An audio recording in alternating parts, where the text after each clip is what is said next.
Maoist అగ్రనేత Tentu Lakshmi నరసింహాచలం alias Sudhakar మృతితో Maoist పార్టీకి మరో ఎదురు దెబ్బ తగిలింది. ఛత్తీస్గఢ్ బీజాపూర్ జిల్లా నేషనల్ పార్క్ ఏరియాలో జరిగిన ఎదురు కాల్పుల్లో ఆయన మృతి చెందారు.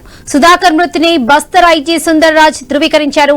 ముందస్తు సమాచారం మేరకు నేషనల్ పార్క్ ప్రాంతాన్ని వివిధ సాయుధ బలగాలు చుట్టుముట్టాయి. సుధాకర్ సహా పలువురు మావోయిస్టు అగ్రనేతలున్నట్లుగా తెలుసుకున్న ఉన్నతాధికారులు ఘటనా స్థలానికి చేరుకున్నారు. అయితే బలగాల ఉనికి గుర్తించిన మావోయిస్టులు కాల్పులు జరపడంతో ఎదురు కాల్పులకు దిగారు బలగాలు. ఈ ఘటనలో మావోయిస్టు అగ్రనేత సుధాకర్ మృతి చెందారు.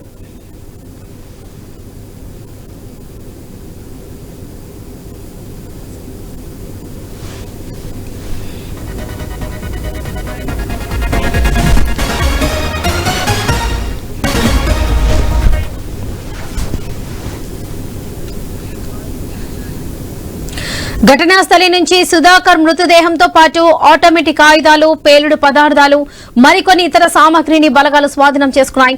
అలాగే సుధాకర్ పై కోటి రివార్డు ఉన్నట్లుగా స్పష్టం చేశారు పోలీసులు. సుధాకర్ 25 ఏళ్ల వయసులో సాయుధ పోరాట బాట పట్టి దాదాపుగా 40 ఏళ్లు అజ్ఞాతంలోనే ఉన్నారు. విజయవాడలో ఆయుర్వేద విద్యను అభ్యసించాడు. అదే సమయంలో నాటి పీపుల్స్ వార్ సిద్ధాంతాలకు ఆకర్షితుడై ఆ పార్టీలో చేరాడు. క్రమంగా కేంద్ర కమిటీ సభ్యుడి స్థాయికి ఎదిగారు. ప్రస్తుతం ఆ హోదాలో దండకారణ్య ప్రాంతంలో కార్యకలాపాలు నిర్వహిస్తూ tech team regional political incharge గా వ్యవహరిస్తున్నాడు. మావోయిస్టు పార్టీకి మేధపరమైన సాంకేతిక సేవలు అందించడంలో ఆయనకు పేరుంది. పోలీసులపై దాడులు, బాంబు పేలుళ్లు సహా సుధాకర్ పై ఏపీలోని పలు పోలీస్ స్టేషన్ల పరిధిలో కేసులున్నాయి.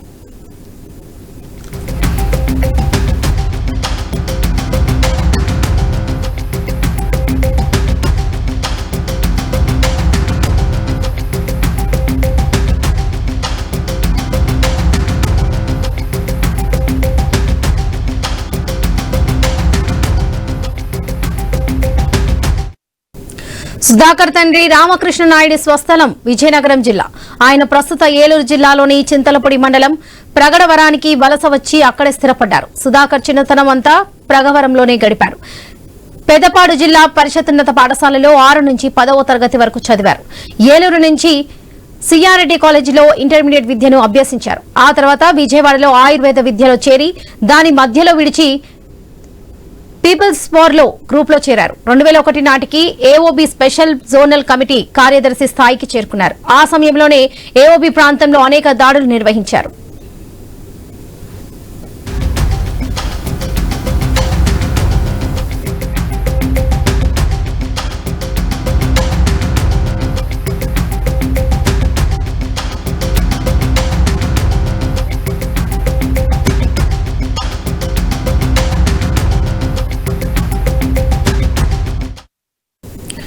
ఇక సుధాకర్ భార్య కాకర్ల గురుస్మృతి అలియాస్ సమత కూడా మావోయిస్ట్ పార్టీ కీలక నాయకురాలే.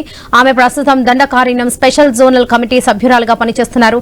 ఏఓబీలో పనిచేసిన తర్వాత సుధాకర్ ఛత్తీస్గఢ్ కు వెళ్లిపోయారు. 2007 నుంచి అక్కడ మాడ్ ఏరియాలో ఉంటూ కార్యకలాపాలు నిర్వహించారు. రీజనల్ పొలిటికల్ స్కూల్స్ కి ఇన్ఛార్జ్ గా ఉన్నారు. తెలుగు, హిందీ, గోండి భాషల్లో ఆయన మాట్లాడగలరు. ఉమ్మడి ఆంధ్రప్రదేశ్ ప్రభుత్వం 2004 అక్టోబర్లో జరిపిన శాంతి చర్చల్లో సుధాకర్ పాల్గొన్నారు. ఈ శాంతి చర్చల ఎజెండా తయారు చేయడంలో సుధాకర్ది కీలక పాత్ర వహించారు.